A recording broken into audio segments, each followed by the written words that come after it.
102.7 मेगाहर्ट्झवर हे आकाशवाणीचे यवतमाळ केंद्र आहे.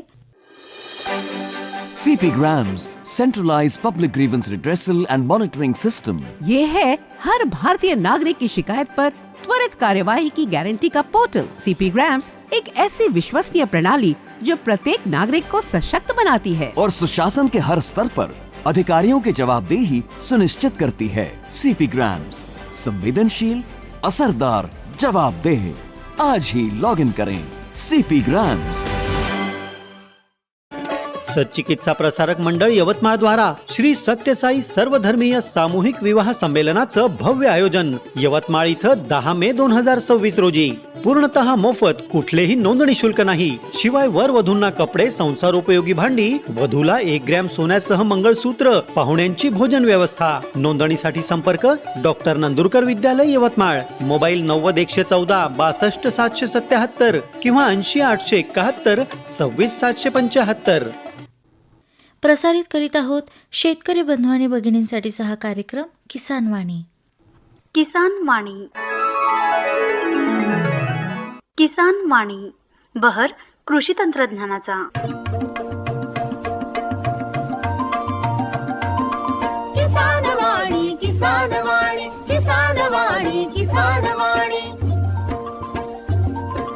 हिरव्या स्वप्नांची साधवाणी, प्रगत योगाची वेधवाणी, कृषी तंत्राची ही मंत्रवाणी.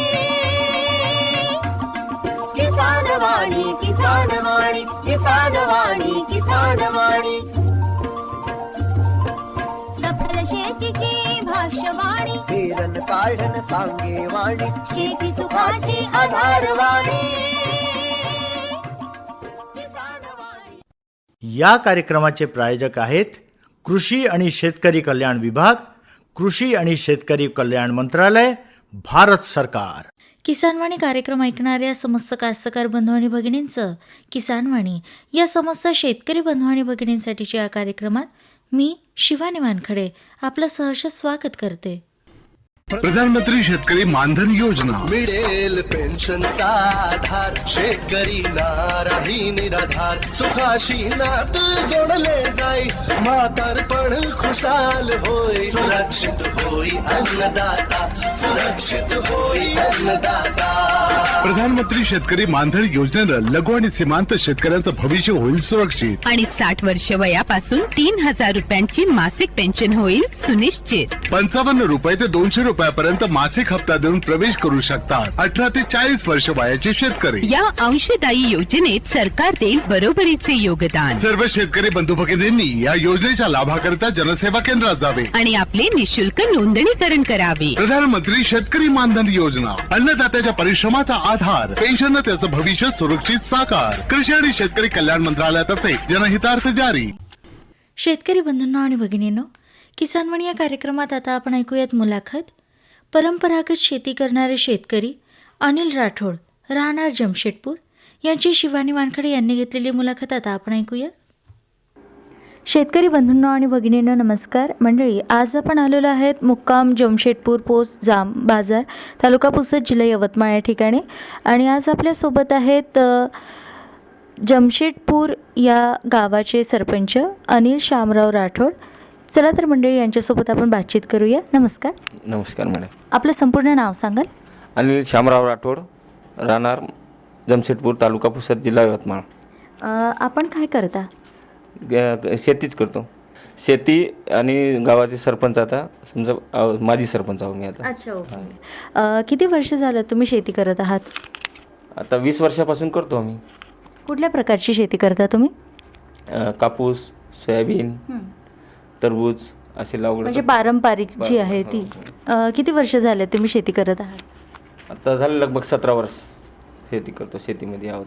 बरं काका, तुमचं शिक्षण किती झालेलं आहे? BA first year. बरेचसे असं असतं की शिक्षण हे फक्त नोकरीसाठी केलं जातं, नाही का, पोटापाण्याचा व्यवसाय म्हणून आपण शिक्षणाकडे वळतो. तर तुमचं तर इतकं छान शिक्षण झालेलं असून सुद्धा शेतीकडे कसं काय वळलात तुम्ही? शेतीमध्ये बी म्हणजे इंटरेस्ट आहे शेतीमध्ये, शेती करायसाठी. म्हणजे नोकरी करण्यापेक्षा शेतीमध्ये फायदा आहे. नक्कीच. म्हणजे तुम्हाला वाटतं शेती शेती आपण तुम्ही करत आहात तर नक्कीच त्याच्यातून तुम्हाला काहीतरी फायदा आहे, प्रॉफिट आहे म्हणून तुम्ही करता. नक्की आता सध्या काय आहे तुमच्या शेतामध्ये? आता सध्या गहू आहे समजा आणि टरबूज टाकायचं आहे समजा. अच्छा, म्हणजे फलोत्पादनाचा सुद्धा विचार आहे तुमचा. आणि आता तुम्ही म्हणत आहात की टरबूजसुद्धा तुम्हाला करायचं आहे, तर याची काही माहिती घेतली असेल ना, तुम्ही कशा प्रकारे करणार आहात ते संपूर्ण सांगा. शेती टरबूज आम्ही 3-4 वर्षापासून घेतो. हंगामी समजा याचा जानेवारी महिन्यामध्ये. प्रत्येक माहिती तर समजा स्वतःहूनच आपल्यालाच करायला लागते समजा, दुसरीच माहिती घ्यायपेक्षा. कशा पद्धतीने करता तुम्ही ते सांगाल? आता बेड करतो आम्ही पहिले शेतामध्ये. नांगरणी करण्यानंतर रोटारेटर, मग बेड मारायचं. ड्रीपद्वारे आहे समजा, मल्चिंग वगैरे टाकून ते अशी लावगड करतो. मग ते 1.5 बाय 1.5 वर टरबूज. शेती म्हटलं आणि त्यामध्ये फलोत्पादन म्हटलं की भरपूर प्रमाणात पाणी लागतं, तर पाण्याचा कशा प्रकारे तुमच्याकडे सोय आहे? सोय इरी आहे ना शेतात, पाणी भरपूर आहे शेतात इरी. हो, इरीचं द्वारे आपण पाणीचं हे करतो समजा. नक्कीच. किती एकर शेतामध्ये करत आहात तुम्ही आता हे? आता टरबूज 3 एकर आहे समजा, लावायचं आहे समजा फळ. त्याच्यानंतर केळी घ्यायची आहे. अच्छा. जून महिन्यात 2 एकर. बरं, हे तुम्ही आता टरबूज म्हणालात किंवा केळी म्हणालात, तर हे पहिल्यांदा तुम्ही वाण घेणार आहात की याच्या आधीसुद्धा घेतलेलं आहे? नाही, केळी आता पहिल्यांदाच आहे. टरबूज आहे ना 3-4 वर्षापासून आता हे आहे समजा. तुम्ही आता सोबतच कापूस वगैरे पण घेता म्हणतात आणि आता फलोत्पादनाकडे पण आहात, तर या दोनमध्ये तुम्हाला सगळ्यात प्रॉफिटेबल कुठलं वाटतं? टरबूज आहे समजा चांगला. आता केळीचा विचार चालू आहे, केळीमध्ये प्रॉफिट चांगला आहे. 3 वर्ष झाले तुम्ही टरबूजाची शेती करत आहात, कसा अनुभव आहे? 3 वर्षामध्ये एकही वर्षामध्ये म्हणजे असं रिवर्स नाही आहे. प्रत्येक वर्षामध्ये आपण फायद्याचाच आहे समजा, हे घेतलेलं आहे समजा. टरबूजमध्ये फायदा आहे कास्तकरसाठी. नक्कीच. हो. कापूस घेतात, सोयाबीन घेतात, त्याचं कशा प्रकारे तुम्हाला उत्पादन मिळतं? उत्पादन भेटत आहे, पण आता निसर्गावर आहे समजा, कमी निसर्ग कसा आहे कसं नाही ते. पण हे बी नाही, बाजार बी नाही आहे कापूस सोयाबीनला तेवढं, जेवढं बाजार पाहिजे तेवढं बस. नक्कीच. तुम्हाला मग इथलं हे जे काही तुमचं उत्पादन निघतं किंवा जे काही निघतं तुमचं धान्य, तर ते मग त्याच्यासाठी कृषी उत्पन्न बाजार समिती हवी आहे, तर इतक्यात जवळ आहे का कुठे? पुसतला आहे ना. पुसतला. हो. मग तुम्ही तिथेच नेऊन तुमचं? हो, पुसत पण आम्ही वाशिम इकडे जातो समजा. अच्छा. हो. नक्कीच. कशा प्रकारे तुम्ही शेती करता, म्हणजे तुमचं प्लॅनिंग कशा प्रकारे असतं? प्रत्येक धान्याविषयी, प्रत्येक कुठलंही तुम्ही पिकं घेता त्याच्याविषयी संपूर्ण सांगा. आता जून महिन्यामध्ये आपण कापूस घेतो, सोयाबीन ते निघाल्यानंतर, मग आता सोयाबीन निघाल्यानंतर आपण गहू, हरभरा. त्याच्यानंतर आता जानेवारी महिन्यामध्ये टरबूज, जून महिन्यामध्ये आता केळी घ्यायची असं विचार आहे समजा. कुठल्या प्रकारचे वाहनं तुम्ही गव्हासाठी किंवा मग सोयाबीनसाठी असे वापरता? आता सोयाबीनसाठी आहे ना बूस्टर 335 वापरला होता सोयाबीन. आणि कापूस आहे ना 659. त्याच्यानंतर जय हो असे 4-5 वाहनं वापरत होते. नक्कीच. आधुनिक पद्धतीचा तुमच्या शेतीमध्ये काही उपयोग तुम्ही करता का? नवीन आता टेक्नॉलॉजी निघाली आहेत, बरेच नवीन तंत्रज्ञान निघालेले आहे, तर त्याचा तुम्ही उपयोग करता का तुमच्या शेतामध्ये? हो. आता जर आपण समजा अंतर जे आहे ना कापूसचं 3 बाय 1 वर जर घेतलं तर 100% उत्पादन भेटणार आहे समजा.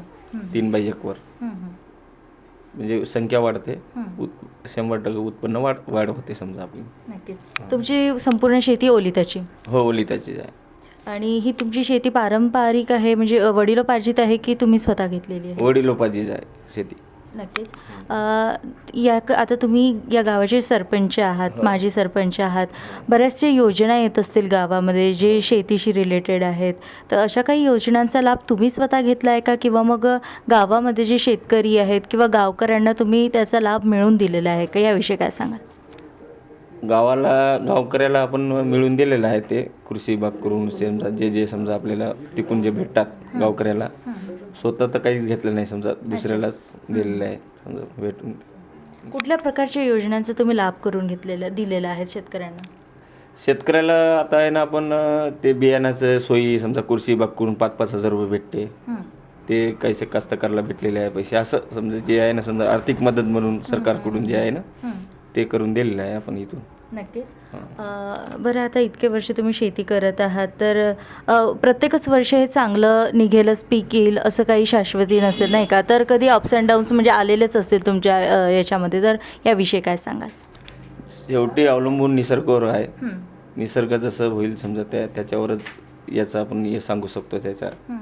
याच्यावर आपण हे काय करू शकतो. उत्पन्नाचं आपल्यावर काही अवलंबून नाही आहे. नक्कीच. तुम्ही आता म्हणालात की संपूर्ण हे जे काही आहे ते निसर्गावर आहे, तर अशाच पद्धतीने जसं आता कीड किंवा रोग येतात तर त्याचं व्यवस्थापन तुम्ही कशा पद्धतीने करता? कीड व्यवस्थापन जे आहे समजा ते आपल्याला समजतेच.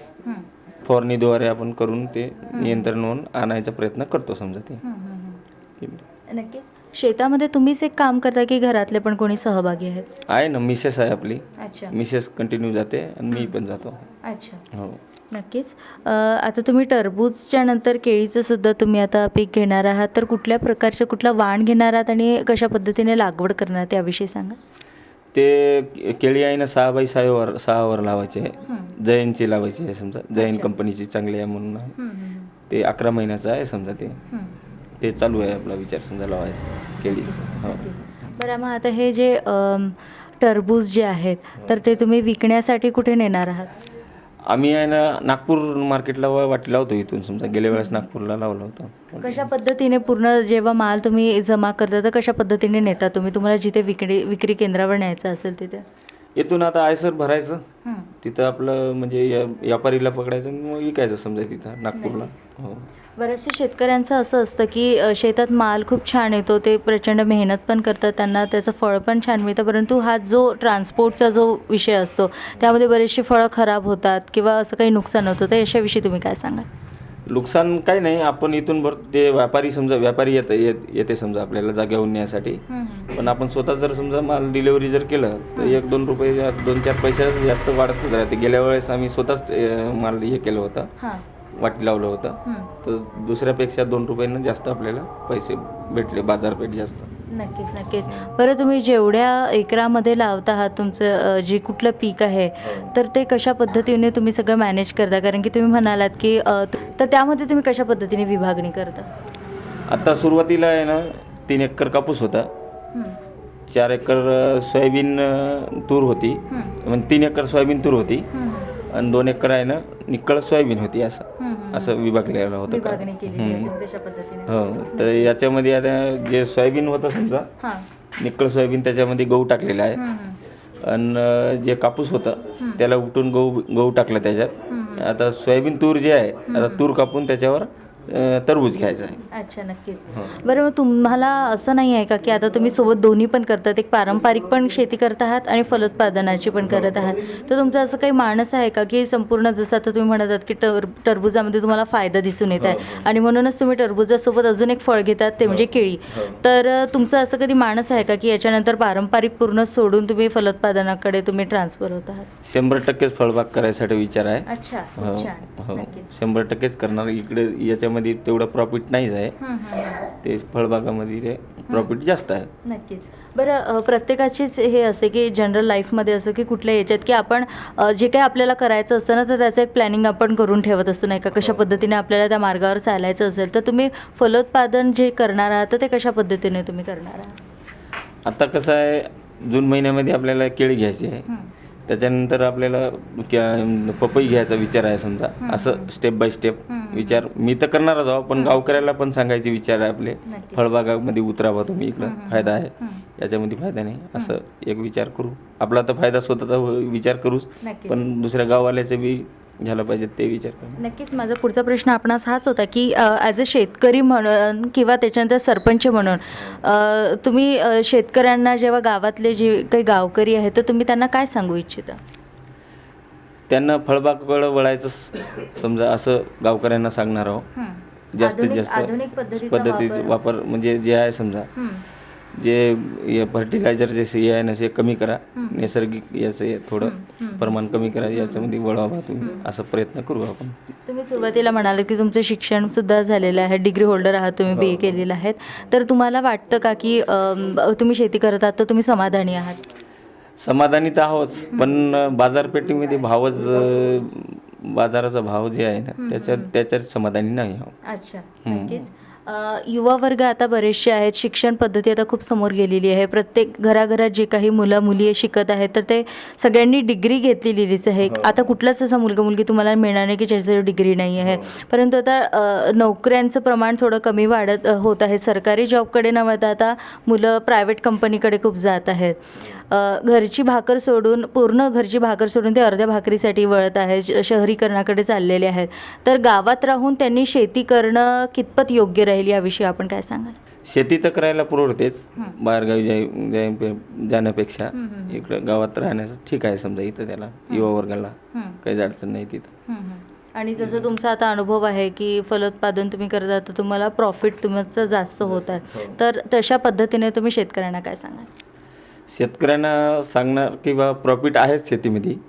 इकडं आपण हे करू, फर्टिलायझर जे टाकायचं आहे समजा शेती आपल्याला ते टाकायचं, थोडं प्रमाण कमी करू, गांडूळ प्रमाण ते गांडूळ. अच्छा, म्हणजे तुम्हाला संपूर्ण आता तुम्ही सेंद्रिय शेतीकडे तुम्ही वळायचं तुमचा मानस आहे. हो, प्रत्येक कास्तकारला आपण समजून सांगू सेंद्रिय शेती करण्याकडे वळावा, ते असा आपला विचार आहे. बरं, योग्य पद्धतीने सेंद्रिय शेती, कारण की आता असं कुठलंच शेतकरी नाही आहे की जो सेंद्रिय पद्धतीने पूर्ण शेती करतो, म्हणून कुठल्या ना कुठल्या प्रकारे तो फर्टिलायझर हा यूज करतो.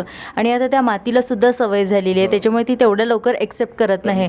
तर सेंद्रिय पद्धतीने शेती आता तुम्ही करणार आहात, तर त्याच्या काही जे काही त्याची माहिती आहे तर ते कशा प्रकारे तुम्ही मिळवणार आहात?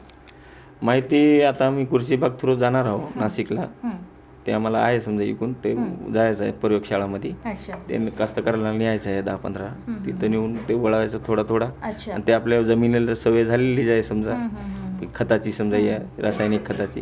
तर आपण इकडे सेंद्रिय खतेमध्ये थोडं वळलो तर थोडं उत्पन्न कमी होणार सुरुवातीला, वाढत वाढत वाढत वाढत असं आपलं जमिनीचं पोत बी वाढणार, आता कमी झालेला आहे, ते फायदा असं होईल म्हणून कास्तकाराला समजून सांगणार गावात. नक्कीच, खूप छान. तुमचं पहिल्यांदा अभिनंदन. म्हणजे तुम्ही पारंपरिक सोबतच तुम्ही फलोत्पादनसुद्धा करता, त्यामध्ये पण आधुनिक पद्धतीने करतात. आणि दुसरा तुमचा हा चांगला विचार म्हणजे तुम्ही सेंद्रिय शेतीकडे आता वळणार आहात. आणि एकटेच नाही तर तुम्ही ॲज अ सरपंच म्हणून गावातल्या शेतकऱ्यांनासुद्धा तुम्ही त्यामध्ये सगळे सोबत समाविष्ट करून तुम्ही हा विचार करत आहात.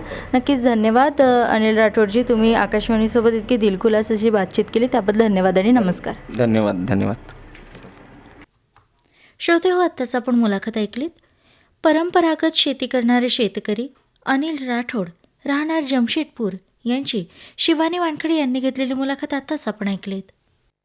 हर जोखिम से निकल कर फसल आए, सुरक्षित हो जाए, फसल बीमा से हर किसान अब आत्मनिर्भर हो जाए. संकट के समय प्रधानमंत्री फसल बीमा योजना किसानों के लिए वरदान है. अब सूखा पड़े या बाढ़ आ जाए कोई डर नहीं, अब ओले पड़े या कीट पतंगे फसल खा जाए कोई फिक्र नहीं.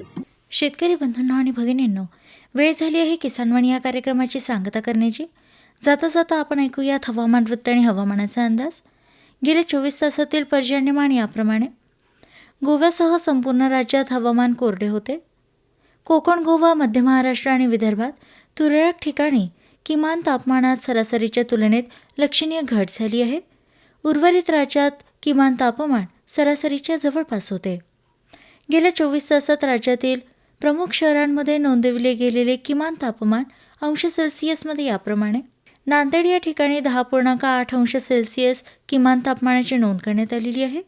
अकोला या ठिकाणी 10.9 अंश सेल्सिअस, अमरावती या ठिकाणी 10.8 अंश सेल्सिअस, बुलढाणा येथे 12.6 अंश सेल्सिअस, चंद्रपूर या ठिकाणी 12.8 अंश सेल्सिअस, नागपूर या ठिकाणी 9.2 अंश सेल्सिअस, वाशिम या ठिकाणी 11.4 अंश सेल्सिअस, वर्धा या ठिकाणी 11.4 अंश सेल्सिअस, तर यवतमाळ या ठिकाणी 9.6 अंश सेल्सिअस किमान तापमानाची नोंद करण्यात आलेली आहे.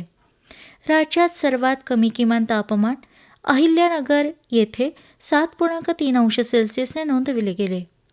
पुढील हवामानाचा अंदाज याप्रमाणे. कोकण, मध्य महाराष्ट्र, मराठवाडा आणि विदर्भात हवामान कोरडे राहण्याची शक्यता असे पुणे वेधशाळेने वर्तविले आहे. तर श्रोते हो, हे होते हवामान वृत्त आणि हवामानाचा अंदाज. आणि हा अंदाज आपणास प्राप्त झाला होता भारतीय हवामानशास्त्र विभाग पुणे यांच्याकडनं. चला तर श्रोते हो, वेळ झाली आहे किसानवाणी या कार्यक्रमाची सांगता करण्याची. भेट तर आहे उद्याच्या आपल्या किसानवाणी या कार्यक्रमात एका नवीन माहिती आणि मार्गदर्शनात्मक मुलाखतीसह. तोपर्यंत शिवानी वानखडेला द्या रजा. नमस्कार. या कार्यक्रमाचे प्रायोजक होते कृषी आणि शेतकरी कल्याण विभाग, कृषी आणि शेतकरी कल्याण मंत्रालय, भारत सरकार. माहितीचं वावर किसान वाणी.